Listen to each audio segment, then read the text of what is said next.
Saudara-saudari yang terkasih, kita jumpa lagi dalam Pelita Hati hari ini, Jumat tanggal 5 April 2019. Bersama saya Romo Thomas Suratno SC dari Paroki Cilandak, Jakarta Selatan, mendengar dan merenungkan Sabda Tuhan, yakni firman Tuhan yang tersurat di dalam Injil Yohanes, bab atau pasal 7, ayat 1 sampai dengan 2, ayat 10, ayat 25 sampai dengan ayat 30.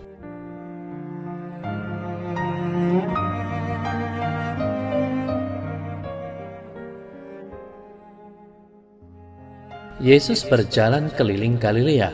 Ia tidak mau tetap tinggal di Yudea karena di sana orang-orang Yahudi berusaha untuk membunuhnya. Ketika itu sudah dekat hari raya orang Yahudi, yaitu hari raya Pondok Daun. Tetapi sesudah saudara-saudara Yesus berangkat ke pesta itu, ia pun pergi juga ke situ, tidak terang-terangan tetapi diam-diam. Beberapa orang Yerusalem berkata, "Bukankah dia ini yang mereka mau bunuh?" Dan lihatlah, ia berbicara dengan leluasa dan mereka tidak mengatakan apa-apa kepadanya. Mungkinkah pemimpin kita benar-benar sudah tahu bahwa ia adalah Kristus? Tetapi tentang orang ini kita tahu dari mana asalnya. Tetapi bila mana Kristus datang, tidak ada seorang pun yang tahu dari mana asalnya. Waktu Yesus mengajar di Bait Allah, ia berseru, "Memang aku kamu kenal, dan kamu tahu dari mana asalku. Namun aku datang bukan atas kehendakku sendiri, tetapi aku diutus oleh Dia yang benar yang tidak kamu kenal. Aku kenal Dia, sebab aku datang dari Dia dan Dialah yang mengutus aku." Mereka berusaha menangkap Dia, tetapi tidak ada seorang pun yang menyentuh Dia, sebab saatnya belum tiba.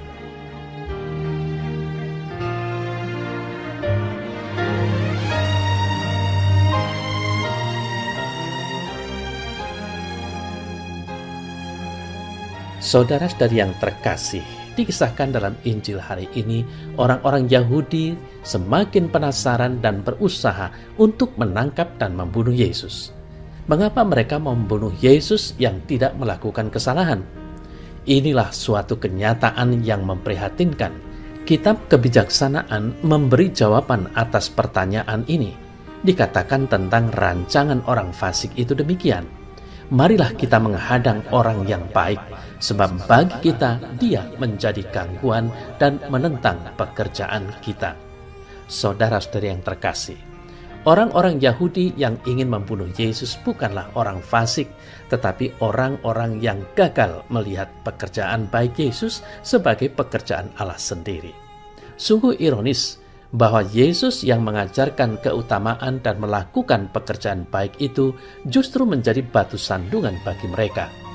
Rupanya ketaatan yang buta terhadap hukum dan ajaran agama membuat mata hati mereka tertutup bagi karya Allah lainnya.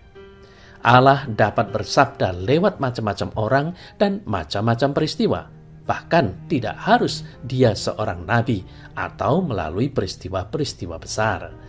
Demikian juga karya Allah dapat terwujud dalam segala macam cara. Saudara-saudari yang terkasih, kita sendiri tahu bahwa penghayatan iman yang sempit akan menghasilkan bencana yang tidak seharusnya terjadi bagi diri sendiri dan sesama. Betapa banyak orang tak berdosa harus mati oleh karena sempitnya penghayatan iman ini. Banyak contoh bagaimana orang dapat dengan tega menyengsarakan dan membunuh orang lain yang tanpa dosa atas nama agama. Sungguh suatu kenyataan yang menyedihkan jika agama dijadikan alasan untuk saling menghancurkan antar sesama. Maka pengenalan akan Tuhan pun bukan sesuatu yang kita peroleh karena kata orang, atau melalui pelajaran-pelajaran agama yang kita peroleh semasa di bangku sekolah, melainkan berasal dari pengalaman yang kita alami sendiri dan melalui rahmat-Nya yang cuma-cuma untuk kita. Saudara-saudari yang terkasih, kita tentunya akan lebih terbuka terhadap orang yang dekat dengan kita atau sahabat kita ketimbang dengan mereka yang baru kita kenal. Demikian juga hendaknya hubungan kita dengan Allah. Kita hanya bisa lebih terbuka terhadap Allah dan segala rencananya terhadap kita jika kita mengenal Allah lebih dekat. Dalam diri Yesus kita mengenal Allah yang begitu penuh kasih. Sebagai manusia yang lemah dan tak berdaya, kita hanya bisa menjadi kuat jika kita selalu didampingi oleh Allah. Maka baiklah kita untuk senantiasa membangun relasi yang dekat dengan Allah Bapa yang penuh kasih.